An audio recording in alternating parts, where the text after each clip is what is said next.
Good morning, class 10th. In the chapter Control and Coordination, today we will discuss first some of the important terms like stimulus. What is a stimulus? Any external or internal factor that causes a living organism to react is called a stimulus.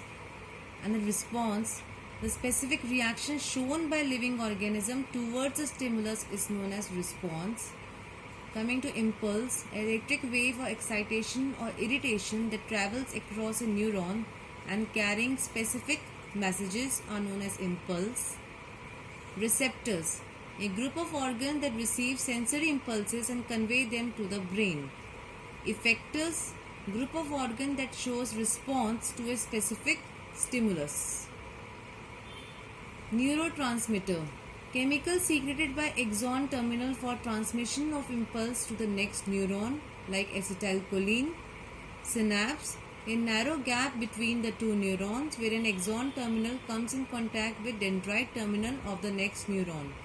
Involuntary action, control and coordinate function of the internal organs. Voluntary actions are performed under the conscious directions of the brain like writing, walking, etc. Now we'll discuss reflex action. Nervous actions are of three main types: reflex action, voluntary and involuntary actions. So what are reflex actions? An immediate response to a specific stimulus without a conscious control. For example, knee jerk or withdrawal of a hand from a hot object. It is the simplest form of response and it is classified under spinal reflex action controlled by the spinal cord and cranial reflexes controlled by the brain but not will in the head region. So reflex action is a nerve mediated, automatic, involuntary and spontaneous response to a stimulus acting on a specific receptor without consulting the will.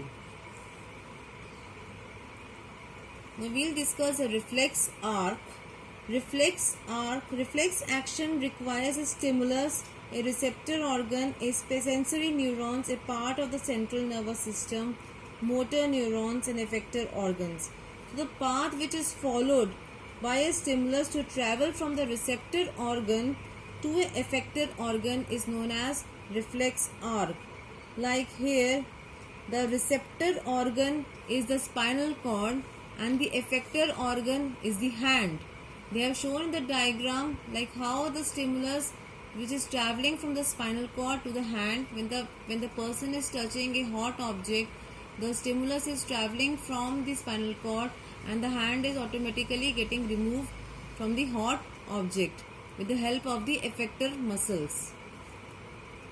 So reflex arc consists of receptor or the sense organs, sensory neurons, reflex center which is the spinal cord or the brain, motor neuron and the effector glands which can be muscle or the glands, any gland, internal glands, organs. So what is reflex arc? The pathway of a reflex action is called reflex arc. In reflex arc, the stimulus is received by the receptors or the sense organ and it is passed through the sensory nerves to the spinal cord.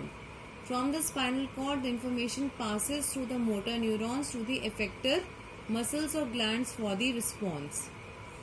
So you can see in this flow chart, when a stimulus is there, it is accepted by the receptor organs or the sense organ, then it travels to the sensory nerves, then to the spinal cord, then to the motor nerves, then to the effector muscles, and then the response is generated. So receptor organ is a tissue of the organ which is receiving the stimulus. Sensory neurons or the sensory nerves are conducting the impulse. Spinal cord or the brain which are part of the central nervous system, they play an important role in conducting the impulse. Then motor neurons, they conduct motor impulse from the central nervous system which can be spinal cord or the brain to the effector organs which can be muscle or glands. Then effector gland is a muscle gland or an organ